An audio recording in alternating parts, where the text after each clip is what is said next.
Welcome to Beyond the Wrench. My name is Jay Goninen, and I am your host.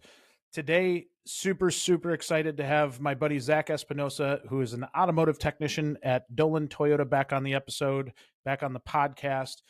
He actually appeared with us in episode 87.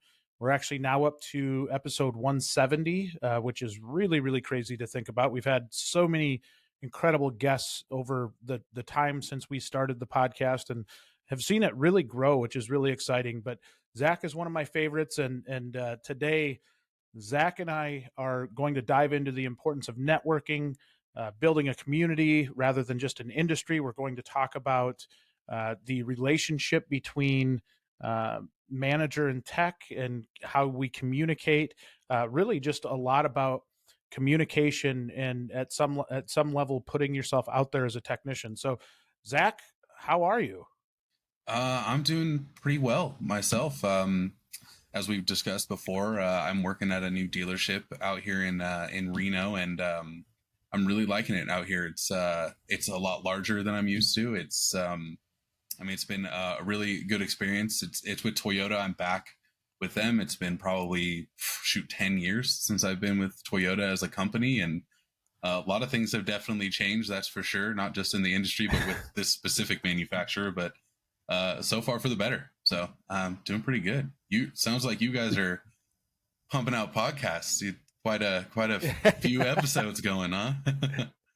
It's crazy looking back in when we started the podcast, just really not knowing a ton about podcasting, and really just for me, it's always been about being able to sit down with smart people and kind of pick their brain in a way that you really can't in general day-to-day operations, right? And so for me, selfishly, it's been a lot of fun. I've learned so much by doing the podcast, and especially from the technicians, right? And that's where I'm excited to have you back on, is when we get that viewpoint of a technician, I think it helps the industry better understand what it is that we're missing, and maybe what technicians like, what they don't like, and really dive into some things that we might not normally talk about. So yeah, it's been cool, but as we grow it, it's just more and more fun, because now we get to have recurring guests like you on, and hear how you're doing. And it's interesting to me to see your career progression, and moving from California to Nevada now, kind of across the border, right? Yeah, a little ways away, not too far away from where I was at. It's a little under a 4-hour drive, which is nice. It's a comfortable distance. As you know, I'm getting married, and we moved out here for cost purposes, and it's been very interesting being back in the snow, and then adversely back in the heat. But good. Like I said, good all in all. Just new environment, new experience, a whole, honestly, new laws that they have and Yeah. don't have compared to the two. It's a completely different and yet similar kind of thing, which is really, it's really nice. Honestly, I like my experience out here so far. Moving out of California has to feel like moving out of a different country at some level. Almost, yeah. Things in California before, COVID. I'm sure everyone has their own experience with that. And then having seen where we're at, or where we were at before I moved out, and then moving to Nevada and having it like it almost never happened. Like everything is back to complete normal, what you would think that it should have been. But California wasn't quite there yet. So Yeah, a little more stringent in California, but it's Reno's an underrated place, and I think it's a great spot for you. And I day to day shop operations, anything real different as since you've moved to Nevada? not necessarily. No, you go up, you get work, you work, and then you turn it in and get the next one. Relatively the same for me. There are a lot as far as for example, smog certification process. Like I'm in the process right now of getting my smog certification out here in Nevada, and the experience is night and day between here in California. In California, we did a 6-month program at a junior college, which used to be called the Clean Air Car Course. I'm not sure what they call it now. But we did 6 months of smog training, and then we did like finals and everything like it was a regular class. And then out here, we did 8 days, and it was just going over basic laws and how to use the machine. And then you go to the DMV, which is who gives you your license, which is also different from California. And you take a class and then a test, and then you're done. I mean, and then you're either licensed or you're not. So out in California, it's much more of a painstaking and meticulous process. Took almost a year in total Wow. in California. Yeah, it was crazy. What is the process for emissions certification for a vehicle? The differences between the two states. I'm guessing, is it running a car on a dyno and putting a stick in a pipe, or is it different altogether? It's been a long time since in Wisconsin, we don't have any of the emission stuff, but I lived in Illinois for a short time when I was a tech, and in the Chicago area, and we had to run it, up to get approved and run the vehicle up, and it was quite the process. The process is pretty much the same. As far as actual hands-on the vehicle, we have our OBD2 tests, which you just plug into the DLC, and it reads, the emissions, and you do your inspections, your visual inspections. But in California, visual inspections generally were more extensive. So out here, you just check to see if the emissions device is present and connected, but you don't necessarily have to know if it's working or not. You just have to put appears functional. Whereas there were some instances in California where you'd actually have to physically test the component. And also out there in California, they were worried about evaporative emissions that can come out of the evap system. And here we don't inspect any of that. No canister inspections or anything. Just what's under the hood and what's on the emissions label. So that's different. And working around in an area where we do have smog emissions testing, but also being surrounded by areas that don't have it. So having to know the difference in, all right, well, your zip code is outside of our emissions testing, or your zip code is within our emissions testing area, but if you get your mail from this specific post office, then you don't have to get emissions. So it's new and it's not new. It's emissions testing. We still do tailpipe tests also. No dynos unless it's a diesel out here. I think that's what California is as well, though. Or that's what it was. I think when I left, we didn't do dynos over there very much at all. That's nice. Yeah, it is That's kind of nice. nice. You don't have to strap a car down to a dyno. Yeah. Yeah, no kidding. Yeah. So the reason we wanted to meet again and have a conversation was uh, communication with techs, and as it relates to working with the front office folks, working with your manager, and then really kind of going outside of those bounds and looking at how you network as a tech. And I think you do it differently than a lot of people do. And it's maybe something that I think is really good for technicians to learn from, because I think it puts you outside of your comfort zone a little bit, even as it relates to that conversation with your manager, right? There's so many people that are afraid to have a good, honest conversation with their manager.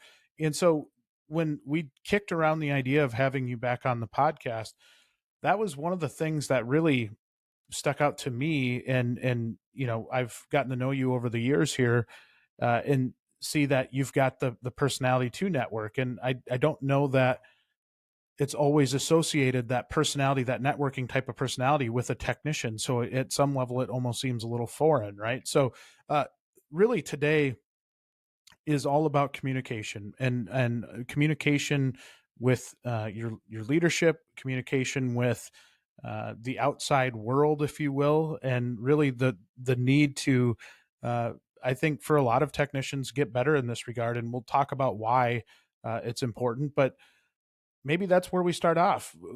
As we look at communication, and this is something I struggled with early in my career, was being upfront with a manager and being able to look them in the eye and kind of tell them what you truly thought, rather than just saying, okay, I'm good, but also doing it in a tactful way, right? I think a lot of techs will wait until they're really, really upset and then kind of go off. And I don't know if that's necessarily the right way, but when we're talking about communication, this is important to you, right? This is something that you take a lot of pride in, and I'm just interested to learn to start with. Has this always been easy for you, or is this something you had to work at? And definitely not. It has not been easy, and it wasn't something that I learned overnight. I think that's number one, first and foremost, for any technicians that are going to listen to this and take anything from it is understand that it is a process. You don't sit there and go, oh well, I'm just going to do this now, and completely change the way that you do things. That's not how it's going to work. It took me probably, I want to say I didn't start networking until about maybe 3 years ago, 4 years ago. And it wasn't until I got advice from someone who was not even in the industry, where they had suggested that I go on to LinkedIn and start networking with people and doing interviews. I would just do interviews with different managers and at different dealerships or shops, or over the phone interviews, and just kind of get that exposure, even if I didn't intend to take the job. And I was also very upfront with a lot of them, and I said, I'm gainfully employed. I like where I'm at right now. I do want to hear what you have to say, but understand that there is a possibility. Sometimes I would say that there's a pretty good possibility that I'm going to decline your offer, but I would love to hear what you have to say. And I think that's probably the first point that I would say in communication with anybody, is just like, listen to what they have to say to you and then respond accordingly. But I, through that, just doing the networking and talking to these managers and just doing these interviews, I started to kind of realize that management isn't somebody to be afraid of. And I think that a lot of technicians, that's a huge line that it's difficult to cross, is you're talking to this person who you view as someone who could potentially fire you, and you don't want to get fired. You don't want to say something wrong and then get on their bad side. And I think there's a lot of fear there. But they're just regular people trying to do their jobs also. They have a dealership to run, but they can't run the dealership if your voice is not out there, if you don't have something to say. And it doesn't matter how new to the industry, new to the shop that you are, they want to hear what you have to say, as long as you say it in a respectful way. And you mentioned it, a lot of people get really upset, and that is when they want to go talk to management. But that's usually when emotions are involved and that you're not thinking logically about what you want to say. You just go in the heat of the moment and just fire off everything that's wrong, or however you approach what you're trying to say. It's never in a positive way. And I think just realizing, okay, I'm angry right now, take a step back, maybe even take a minute, write down some things that you want to say, or some points, even if they're mad on paper, and then reread them and just come back to it and say, okay, how can I just put this across to a person? You don't even have to think of them as a manager, just as a person, respectfully, to where they'll be receptive to it. I think that is a huge part of it. But I mean, like I said, they want to hear what you have to say. They don't want to lose you, and they don't want you to be out there mad. I can't tell you how many times I got mad at a car and broke something because I was angry. I thought, well, if I wasn't mad, I wouldn't have broken this, and I wouldn't have had to fix it, just create more work for myself. So It's interesting because I think that's really good advice, just to write something out. And, if you can, take a night to sleep on it, right? And really think through, it's so cliche to say put yourself in the other person's shoes, but it really applies here, right? Is if you're upset with something that's going on in the shop, maybe it's perceived how you're being treated, maybe it's, hey, this tool's been broken for the last 2 years and we haven't been able to fix it, like what's going on. There's always something that boils up or creates that boil up And a lot of times it's not just that one thing. Maybe there's other things kind of eating at you as well, and it's that one thing that triggers you to kind of go off the rails. And I've seen it too often in my career where a technician kind of blackballs themselves a little bit. They get themselves painted as the complainer or the temperamental person that they shouldn't, right? Like there's so many people that probably get put in the wrong bucket because they waited too long to talk about it, or maybe they didn't do it the right way. And then it ends up costing them because, and granted, in today's day and age, if a tech is upset, they can probably just go to the next shop and work. But I don't think it's about that. I think it, from a technician standpoint, and the reason why we're having this conversation is we want technicians to be in a better spot. We don't want them to feel like they're not heard and that they're, Right. that their issues aren't being addressed, right? It's just from a technician standpoint, I think we could do a better job at addressing some issues. And there's times where it's going to call for you to probably get a little bit more upset than usual, but if you can control that, it's going to help you over the course of your career. Yeah, I mean, I couldn't agree more. There are issues kind of across the board that it's not just a technician communicating what they have to say, but is it being received and translated the way that it needs to be or delegated the way that it should? And I think another important thing to keep in mind too for a technician that is worried about just being made out to be the guy that complains is understand your shop's hierarchy. So where are you at in that hierarchy? Well, if you're a technician, you're probably, I mean, for lack of better words, close to the bottom of that hierarchy. Um, and then you'll have your foreman, usually someone right above you, and sometimes the best course of action is to talk to your foreman, which most people would be more comfortable doing because your foreman's a technician just like you. In most shops, I mean, even if he's a non-producing foreman, most of the time he got that way by being a technician, and you can communicate with someone with like principles and like experiences a lot easier than you could walk into the office and talk to your service manager, which sometimes isn't the right course of action. So that also is important, is to realize, where should you take your concern with you'd mentioned the broken tool. I would take that to my foreman because he's Yeah. going to take it to the manager with probably a list of other things that need to be fixed, and then it's going to go where it needs to go. But I mean, just don't don't yell at people. It's more important, I think. I do. I think you're right. I think one situation where you get put in a really tough spot as a tech is if your problem is with the foreman or your problem is with the service manager. And, I had it when I was more in kind of that fixed ops director type of role where I would have a tech come to me and say, "Hey, my manager's not treating me right. They're, being unfair in whatever way, or, they're berating me and not respecting me." And from a leadership standpoint, that is a real challenging conversation to have because you want to make sure that you're taking care of the tech, but also that tech probably should have went and talked to the manager first, right? And like there should have been kind of a chain of command type of conversation. And the only reason that's the case, or that's why I say that it's the case, is that it puts that upper manager into an awkward position because then they have to go circle back to the manager and say, "Hey, so and so was talking, had a conversation with me, shared this information with me."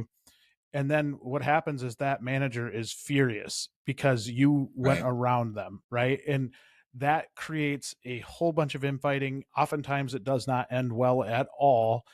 And it puts kind of everybody in an awkward position. And, a lot of times that tech felt the need to go around them because there was some bigger reason and maybe they didn't see something being changed. And it's just I think when you look at it from a tech's point of view, it's really frustrating because you're like, okay, I feel like this person needs to fix this thing and they're not. I keep telling them to fix it, and a lot of it's how they're treating people in how they communicate, right? Maybe not communicating, but then when they go around them, like it just creates this, there's like no turning back from that when that happens. And Right. so for those techs that are out there listening, just think really hard about how you're communicating in a scenario like that, and think it through. Maybe talk with your foreman or talk with somebody else that you trust, and not in a way where you're just kind of going out and bitching about that person, but actually like, hey, I do have a true problem and I need to get this fixed. If I go this route, what's going to happen? And just think it through before you act emotional, because that ends up putting techs in a bad spot. And I don't want anybody to be in that spot. Yeah, I mean, in my experience in the industry, if a technician has to go higher than a service manager to get a problem fixed, they just go to another shop. There's Yeah. not a yeah. There's no oh, I'm gonna go make sure that this gets done, because then you're branded. I mean, that's how a lot of us feel, and I've been there where you're branded as the guy that runs his mouth to like upper management, and they're not going to fire you after that because you're you've went up to upper management, and they're afraid that if you go to HR and say it's retaliation, I mean, there's a whole thing, but they're not going to treat you the same, and that's what a lot of people are afraid of. So they just bail, and I don't think that that's the right thing It's to do. unfortunate. No, it's unfortunate. And Yeah, that's, you're spot on. I mean, you're absolutely right. And so much of it could be prevented. And I think from a manager standpoint, we've really got to focus on that communication and understanding when somebody's frustrated, and being able to, pick up on signs. A lot of times somebody in that scenario is not communicating very well, and from a leadership standpoint, you should be the one to kind of be able to pick out those key indicators, right? Like maybe it's body language, maybe it's, you know being able to just kind of pick up on some attitude of something. And my philosophy always was in those scenarios was, hey, let's go talk. Like, let's just go have a conversation, yeah, and whatever's bugging you. Like, I think I was probably more of a laid back manager than a lot of people, where I'd let them get the venting out and then have a conversation. And if you get into that scenario and you get a combative manager, you're going to find yourself in a bad situation. And like you said, easiest path, or the path of least resistance, is just leave the dealership or leave the shop. yeah. And that really doesn't help anybody, right? Like it's just there's no improvement there. There's no, there's just kind of sour feelings and cut our paths. Well, yeah, and then I mean, if you think about it from a manager's standpoint, like if there are managers listening to this podcast, if you if you respond negatively, even the initially when a technician walks through the door and they say, "Hey, do you have a minute?" If you respond negatively right there, you're not going to get 100% of what needs to come out. And if a technician's taken the time to come and say, "Hey, do you have a minute?" and they're calm, their demeanor is calm, then what you're going to get with a positive kind of response to even just that question is the technician's calm, and they're going to explain to you things that they actually need to say, and you might get a really productive conversation. And if you don't, and you do go that negative route, and you don't leave it open for anyone for that matter to talk to you as a manager, and that person does leave, then that whole experience right there is where word of mouth goes to other technicians, and you won't get other people to come to your dealership because they'll hear about that. Or even if you do, you'll get technicians that have a much shorter fuse. Even if it's not like they're angry, but they'll say, "Oh, I'm not dealing with this. I heard about this from this guy. I'm leaving." Even if they do even go to that dealership or shop and work. It's weird because there's so much of a ripple effect off of a conversation like that, because it doesn't just end in the office. It ends up going into the shop, and then you're talking, as a tech. I get your point of view here. I'm guessing you hear about it when somebody has that bad experience when they come back out. Oh yeah, absolutely. I mean, the industry talks. I've been here in this city in Reno, Nevada since October of last year, and I've worked at three different shops in the area. I know it's a lot, but I had a really bad experience at the first dealership, and then I took an opportunity that didn't end up panning out. Um, but at both jobs, I heard things about both dealerships, for the first dealership I worked at, I heard about things that I'd never heard about when I moved into this town. But then I heard things about the shop that I was going to from people in that dealership. And then I also heard about all other things from this city to Carson City, about a ton of other dealerships. I mean, I have connections all the way out in Carson City right now, and I just got here. So it's things get around. Don't mistake that, because people talk. If they won't talk to you, they'll talk to someone. WrenchWay is excited to announce the launch of Technician local events starting September 18th to select cities across the country. These week-long virtual events will bring together local automotive and diesel communities to empower technicians and industry professionals to express open and honest feedback about the industry, showcase shops that exemplify best practices, and to recognize individuals who are making a positive impact on the industry and their local community. Plus, we'll be giving away over $10,000 in prizes. There's no cost for technicians, service advisors, and other individuals working in the industry to participate, and all activities during the week can be completed on your own time. There are sponsorship opportunities available for shops and dealerships who want to get in front of the technicians in their area and help promote and improve the industry. Registration is free and now open. Go to wrenchway.com, click the local chapter link, and select your city to learn more and pre-register. Link is in the show notes. You know, with WrenchWay, we promote a lot of transparency, right? We want shops to be transparent. We want, to, in a lot of cases, the shop might have a different story than what the tech did, right? Especially in a scenario where maybe the shop lets go of the tech and there's an adversarial kind of parting of the ways. And there is always two sides to every story. And I think from a shop standpoint, it's really important that, I think I go back to maybe core values or your mission as a company. And, if you live by a good set of values, I think you can always lean on those in those types of conversations and maybe say, hey, it just didn't fit our values or there wasn't an alignment there. But being able to kind of share who you are through transparency, I think is a big deal, because there's always, it doesn't matter what business. I think the service business in general, there are a lot of rumors going around all the time. There's always chatter of some type, right? And good, bad, or indifferent. And we actually, I don't know if you were on this roundtable. I don't think you were on the one that I asked this question, where I had a group of techs on, and this was one year for Technician, I think. And I asked, there's a lot of shops that are really hesitant to state their salary or their pay. And I'm like, the one thing that I've always said is, like, regardless of how hesitant you are to share that information, most techs already know it. They probably know it better than the management does of what the surrounding shops are paying. And so I'd asked them on the roundtable, I said, so do you talk about salary? And like the one guy immediately said, yeah, as soon as we get a new guy to start, we take him out for beers and we find everything out about the old shop that they came from. And I'm like, that's what we've got to, like, I'm a huge fan of addressing elephant in the room types of things. The fact that there's shops out there that think that techs don't know what everybody else is already paying is mind blowing to me.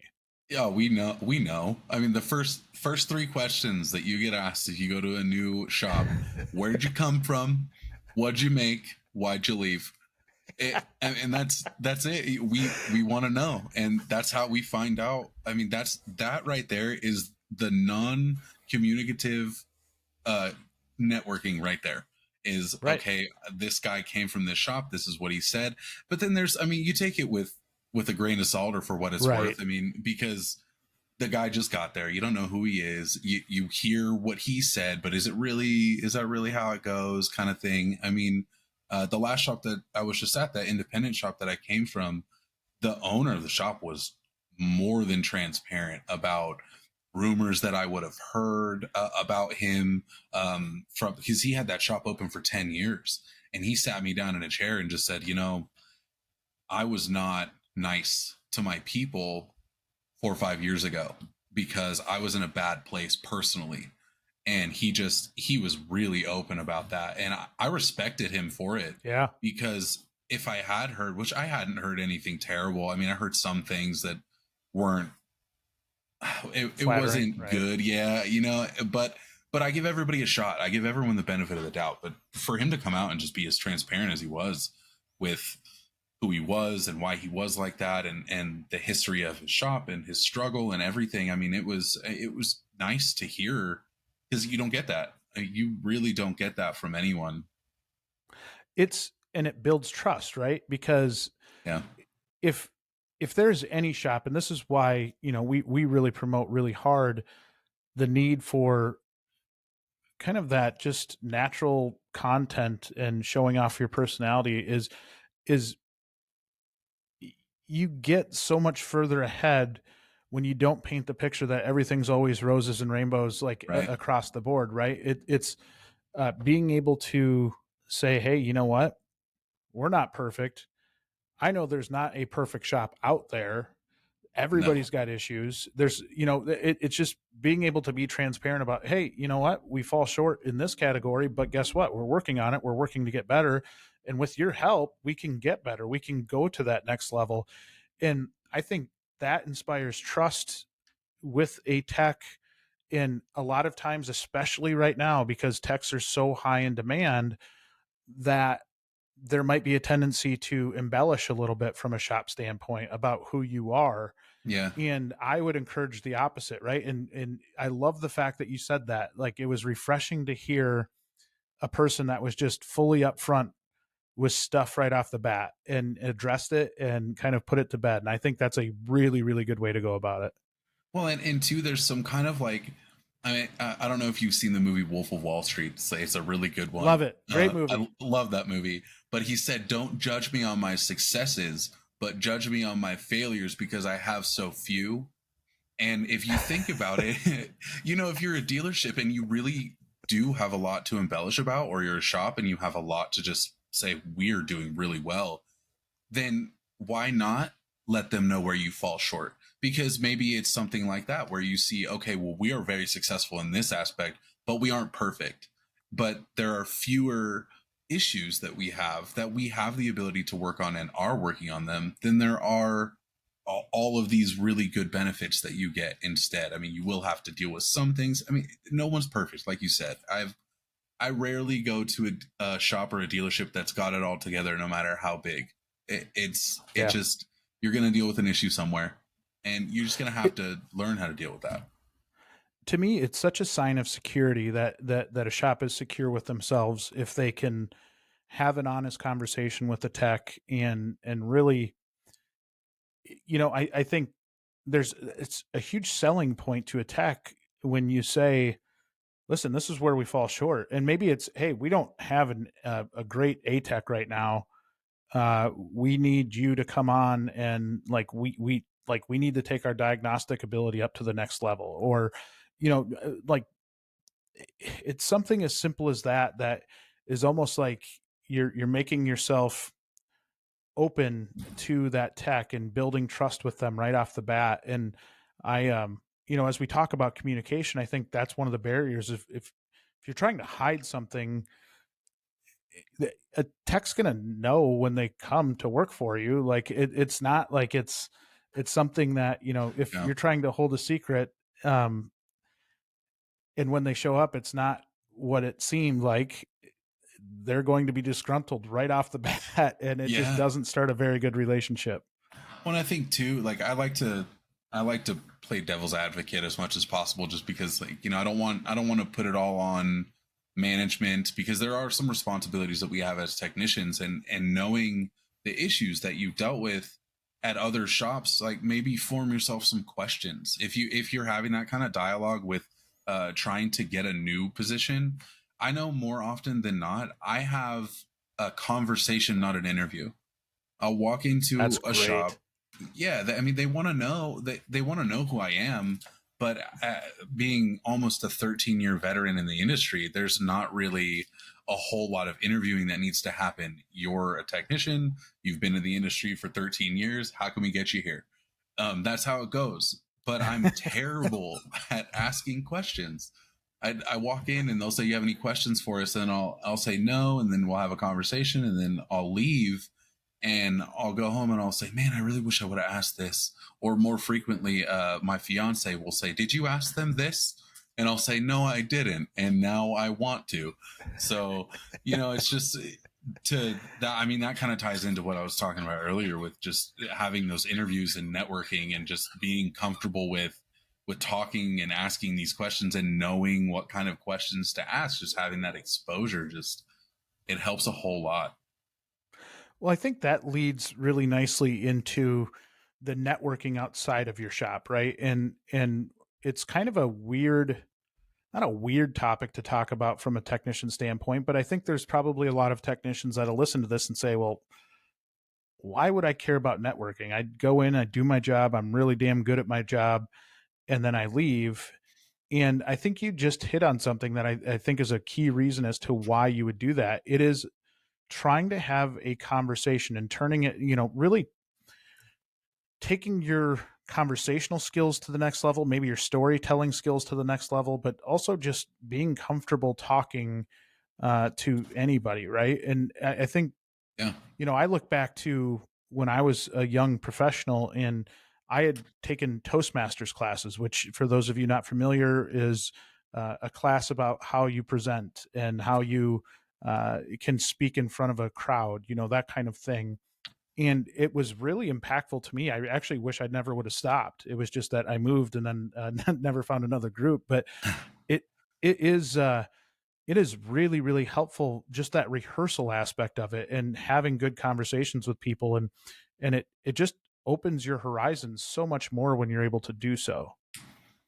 Networking, in my opinion, as a technician, is very important in this day and age specifically, um, for a multitude of reasons. I mean, it hasn't before been an issue. You can ask a guy from 20 years ago, like your older veterans, you can ask them. They didn't need to.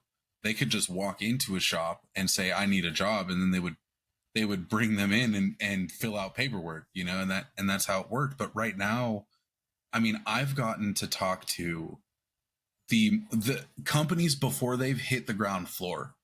I was talking to Rivian before they started coming out, and they were asking people to work for them, and Lucid Motors. Even there was an opportunity that I found through networking for Lucid Motors, and I mean, how many people can say they've even seen these vehicles on the road right now? Like the through networking. I mean, that's how you and I connected. Is you found Right. me on LinkedIn. It's the most important thing for, I think, personal growth as a technician right now, and communication skills. It's not a difficult thing to do. It's not something that you have to manage consistently. The most I think the most management that I have to do on my LinkedIn is update when I get a new job. And every once in a while I'll comment on some posts or share them, and see whatever uplifting posts one of my former managers may have posted, trying to create team building, which is, it's nice, but I mean, I know what they actually do in their management life. So um but I mean, it's something that I started doing, and actually turned on, the idea to one of my friends and mentors. I've spoke about him before. I turned him onto that idea while I was working there. I said, "Dude, just make a LinkedIn, start there, and just put down all your ASEs or whatever certifications you have, your experience, just a brief description, and people will talk to you because there's shops in the area that want to talk to you, whether or not you take the job." He's a big supporter of a quote that he told me, where everybody's got a price, and his loyalty lies where they'll pay him the most. That's the most beneficial, because at the end of the day, I mean, bare bones, nitty gritty, family comes first, like every Right. every time. And if a shop says, "Hey, you know what, we've got this opportunity, and we pay for all your benefits, and you'll get a little bit of a pay bump if you do this," why wouldn't you want to talk to them? It doesn't make sense not to. You just terrified every shop that's listening to this right now, right? I think they need to be a little scared. We have the ability to do these things. And if I'm telling you right now, shops know, managers know if they're falling short. It's hard not to know. And if you know that you're falling short, you have the ability to fix it. But also understand that now, hopefully, more technicians are going to start networking and understand that they have more mobility than you think. You don't have to be chained to the idea of one shop, or your toolbox has wheels for a reason is another one of my favorite industry quotes, right? It's, if you need to go, then go. If another opportunity prevents itself, why would you stop yourself from doing that? And if it doesn't, why wouldn't you want to talk to Enterprise or AAA or someone like that who's opening these shops all over the place right now and might have something that you like to hear right now, but maybe don't want to take them up on their offer. But who knows, 6 months from now, if that offer doesn't sound more enticing to you, and then you've already made that connection and already have that dialogue going to where you can just contact them and say, hey, you remember me? And also, oh yeah, like, how's it going? And then say you're looking, and it's much easier than it used to be to get that kind of relationship with a lot of other places. Technicians, are you looking for a new job? Even if you're just casually looking, you need to check out reverse job posts.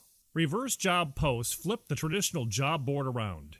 You fill out a short questionnaire and let shops reach out to you with questions or job opportunities. No resume needed. The best part is all of your contact information remains anonymous until you're ready to share it. It's a great way to explore new job opportunities, and it's completely free. To create a reverse job post, simply download the free WrenchWay mobile app or visit WrenchWay.com and click on the reverse job post link. We've also included the links in the show notes. So let's take a step back from right there, and I want to talk about, I had mentioned in kind of a joking fashion that there are shops that are terrified of that. And I think I do empathize with shops in this regard, right? Is that they don't have the leverage in that conversation. I think there's a lot of shops that are terrified. I kind of make the joke a lot that there's a lot of shops that will post their people, a picture of their people on social media, or like even on Shop Talk or wherever, Yeah. and not include a last name. And it's because they don't want their people poached. If you put the shoe on the other foot, what advice would you give to shops to be able to stay on top of this? Because I had a nice conversation with a manager not too long ago, and he goes, Jay, I'm trying my best to stay on top of this, but the pay scales are changing so rapidly right now. And I want to take care of my people, but we also have a business to run. We also have to make money to stay in business. And I think it's this kind of, it puts managers in kind of a weird spot because they're trying their best to take care of their people, and without doing it every single day, or trying to like almost, Yeah. you don't want to come off as desperate either, right? From the shop side. So like, what advice would you have for a shop to kind of keep their finger on the pulse and say, hey, Zach, I want to have you here for the next 20 years. Like, what can we do to take care of you so we know that you're top of mind? And I think this is what, when we talk about networking from a technician standpoint, I think that's what it freaks shops out, because it opens up a bunch of opportunities. And if I'm in that shop side, I obviously want to keep you as long as I possibly can, especially you. You're a nice guy, right? You're a nice guy that does good work. We try to be, right? Yeah. So, let's take a look at it from the other side and try to maybe give some advice on ways that a shop could keep their finger on this a little bit and try to say, hey, we want to take care of you. We want you here for a long time. I think, just as a starting point, like, that question in and of itself is a good way to start. I mean, open up the communication with your technicians. It's not difficult to do every 6-month or year reviews. And I think it was one of the poll questions on the WrenchWay app where you asked how many shops do reviews, and I noticed that not many do, or and most of, I think either not many knew, and then almost equally not many of the people even knew if they did or not. And that's a good indication that they probably don't do reviews. But a 6 month or a year review is a good opportunity for you not to just sit there and lay out on the table paperwork that tells them that they did a good job, which is nice to hear. I'd love to hear when I've done a good job, because a lot of times this is a very thankless job. People, we do really good work, and then nobody says, "Hey, thanks for doing a good job." And that is nice to hear. But if a manager were to, in a review, say you've been doing a really good job, or really proud of your performance, and then whatever follows after that, if they give raises, however they do that, but just ask, like, do you see yourself with this company in the next 5 years? Short term kind of thing. It's not 20 years, but it's five. It's good Sure. 5 years. I think that's a pretty good lifespan for a technician at a Oh shop. yeah, absolutely. I would take a tech for 5 years. Absolutely. Yeah.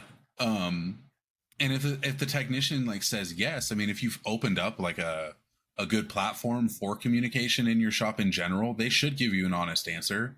And I mean, you have to also understand on that side of the desk that there are some instances where they're going to tell you what you want to hear. And I mean, that's just, there's not really much you can do about that. But just to open up that conversation and say, where do you see yourself the next 5 years? Do you see yourself here?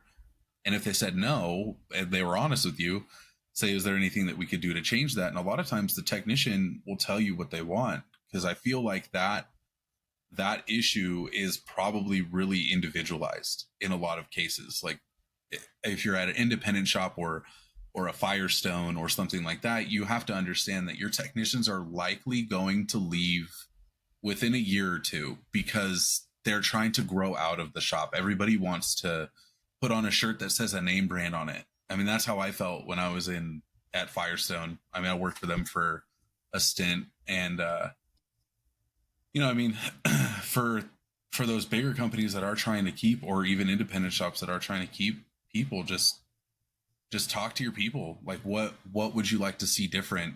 Show that not only do you care to ask, but maybe even show that you care to act. That's a huge thing too.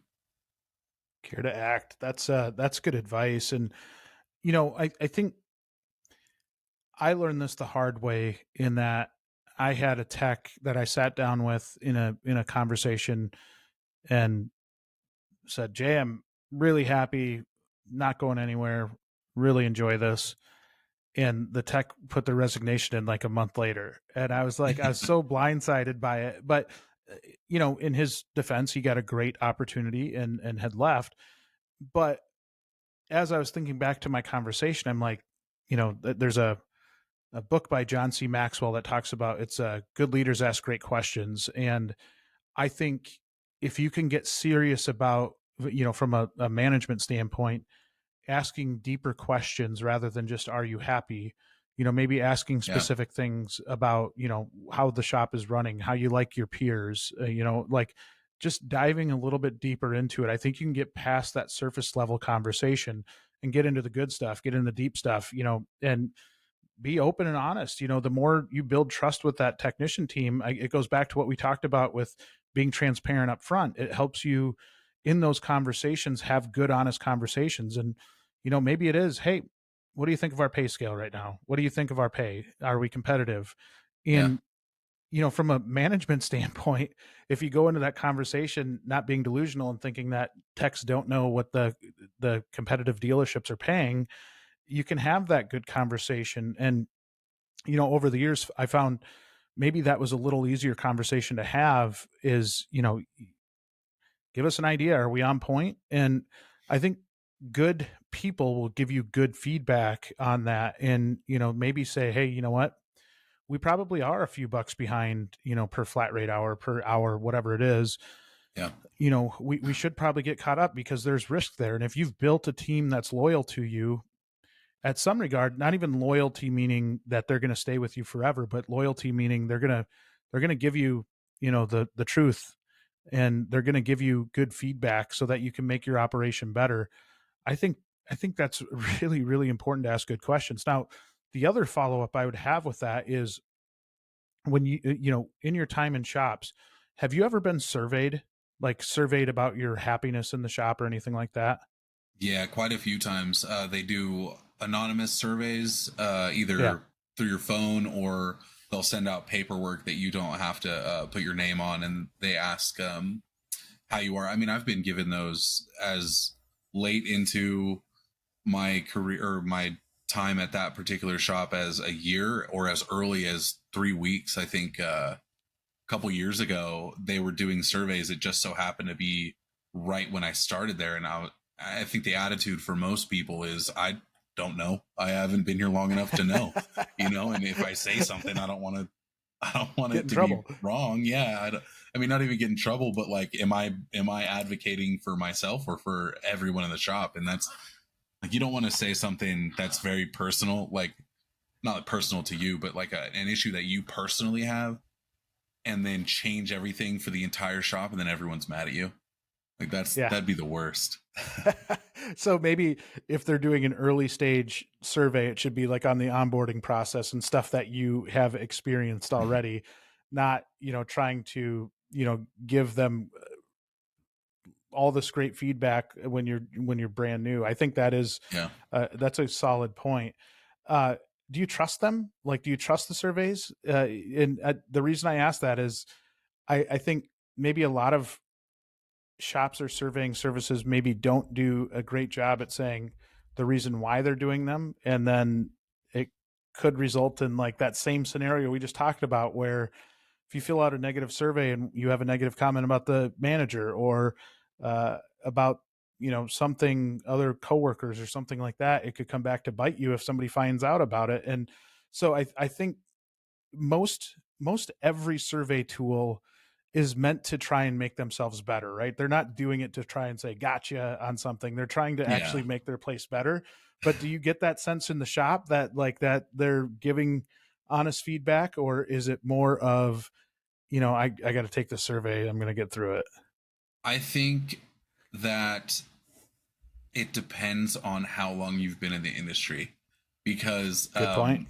I don't think that a lot changes from surveys from technicians. I've done a bunch of them, and I rarely see any kind of change. There was one shop that we did surveys, and then in the following week we did a meeting about the surveys, and they talked about a couple of the things that they did write down in the surveys, or see a lot of in the surveys, and they tried to make a change. But it's, I mean, one shop out of the almost 13 years that I've been doing this, you're going to get a guy that's been doing it for 20 years, that's been filling out surveys since the beginning of his career, and he's going to pencil whip that thing and throw it in the box. But you get a guy with 7 years in that's still got a little passion left for the industry, and he might give you an honest feedback. But I feel like you'll get the best feedback from your people face to face in an office where there's no one else. And they, most of the time, like, I mean, for me personally, and I think this is pretty widespread, I don't care if they know that it's me that has the opinion. I just want to know that if I give you an opinion, you're not going to put me on the chopping block right afterward. Like I want to know that if I give you an opinion, you understand that it's my professional opinion and in no way reflects you personally. It's just, I mean, I have a lot of experience. I have a lot of different things that I used to have to do at different shops. I've been through a lot of different processes. I think that I have a lot to say, a lot of really good information, and it's not personal. It's just it's off of experience. Like, I've experienced this at this shop and it worked really well, and I think if you guys did this, that it would benefit you, like, kind of conversation. It's not like, I hate this place and you guys don't do this, which I think is perceived that way too often. The importance and tone going into that conversation from a technician standpoint is really, really important. Yeah, you can't go in guns a-blazing. You have to go in with the mindset of, I'm trying to help you guys get better. I'm trying to help, us function better as an operation. So I think you hit on some pretty good key points there. Yeah, I am a huge advocate. I'll say it again. Don't yell at people. It's not, it's not good to raise your voice at people.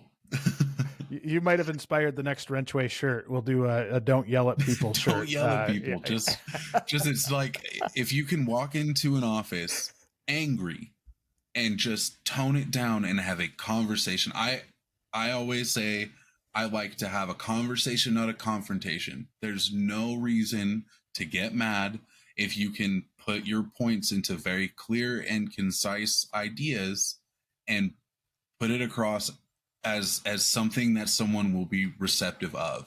Because the moment you start yelling, I want to say within 30 seconds of you yelling at someone, Done. They've toned out everything you said. Yeah, 100%. They only get I was being yelled at. Well, and I think I agree. One thing I would add there is, and this is something I tried to teach my team over the years, is that if you've got a problem with something, don't just come and complain about it. Come with maybe a solution. Come with, hey, this stinks, but if we did it this way, it would be better. I think most leaders want your life to be better. And I think if you come to them with maybe a solution or two, to, even with my managers, when working with them, if they came to me with a problem, I'd read this in a book somewhere where, I would kind of turn it back on them and say, okay, like I want you to come up with 3 different scenarios or 3 different solutions to this problem.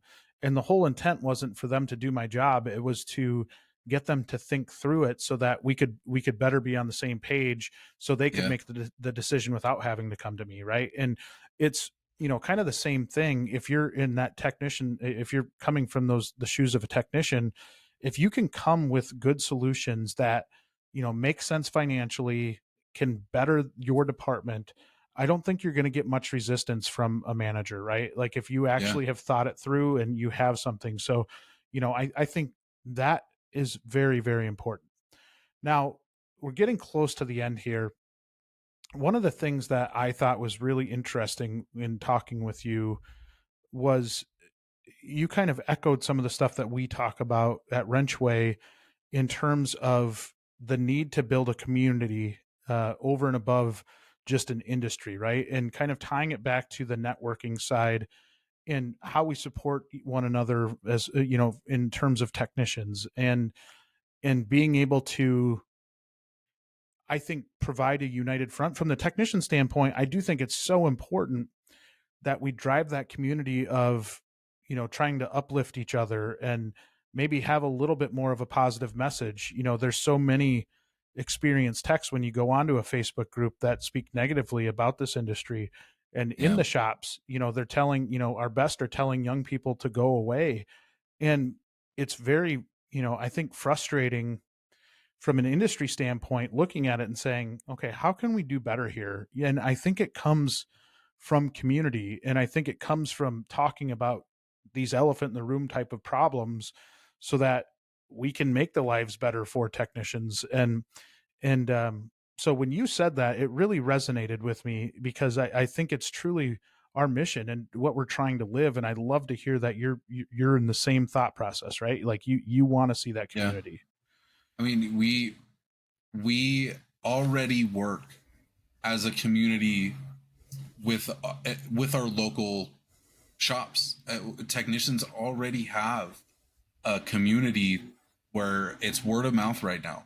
So for us to not also just keep privy on just keeping in contact with other people in the community, it just doesn't make any sense to not utilize what we have. And I think that there are so many resources out there that are underutilized by people in, I think, service industries all over. I mean, you would never see plumbers or electricians doing things like networking either, but especially for technicians right now, with it being such a important market for you, like to have all of these opportunities out there, it just getting out on LinkedIn, getting on the WrenchWay app, just being involved in the community, even if you don't say anything or aren't comfortable saying anything yet, just watch, just look, read. There's so many. I think Tanner, I have him on LinkedIn, and he's just like, you love seeing stuff that he posts. I mean, this guy Yeah. knows stuff about the industry and posts advocating for industry growth and like you said, community. We're out here to help one another, make it a wide scale thing. Like, go out there, use the internet for something good for once, you know. That's a really good point. And that's one thing, you know, I'll say that we see, and I would encourage those that are resistant to put their voice out there to maybe be a little bit more active, and just keep in mind, do it in a way that's, you know, productive, right? If you're just going to complain, you're not actually helping anything. But if you're Yeah, out there to, you know, to help drive this industry to a better place, I think it ultimately ends up in your life being easier. It's just a matter of buying into it and not, you know, not shying away from it. Let your voice be heard. That's so big for me, is voice of technician. And, you know, as I kind of summarize our podcast here, that's one of the things I love about you, is that you do, you don't shy away from some of those things. And I think it's important we continue to talk about them and put them out there in the spotlight to really talk through them, because there's a lot of opportunity for shops to get better. There's a lot of yeah, opportunity for techs to get better, right? And right. not have to be miserable going into the shop. It's just a matter of, you know, how do we connect? You know, I talk to a lot of techs that love working on cars but hate the business of working on cars. Oh yeah, And that's that is, common. that's tough, right? Because that's where we're losing so many of them. And I think some of it comes from maybe not having an understanding of the business side. And I put that on the shoulders of a lot of businesses, because we've got to do a better job at communicating financials. We've got to do a better Yeah, job at communicating how people are doing. But, you know, I think every part of the industry would be well served to put put the shoe on the other foot, right? And yeah. try to really see it from the other side. And the more we do that, I think the more, you know, I think community drives that. But the more we can do that, I think the more we have an understanding of one another, and the more we can try to uplift this whole darn thing. I think I mean, you hit the nail on the head there. There's a lot that can be done to make things a lot better, that are really easy. And I mean, I'm a huge advocate for people speaking out, and I love giving advice. And like, I wouldn't even care if people found me on LinkedIn through these things and sent me a message saying, "Hey, you know, I need some advice." Like, I love helping people. That's why I do things like this, is because there's a lot of guys out there that were like me 7-8 years ago that could have really used some of this advice that it took me years to get. And I just sat there one day and was like, why not put more out there so that people coming into the industry can get this information at a much earlier stage and really get a hang of how to not necessarily manipulate, but navigate through all of these different facets that you have available to you at this point and at this stage in the way the industry is. And it's just,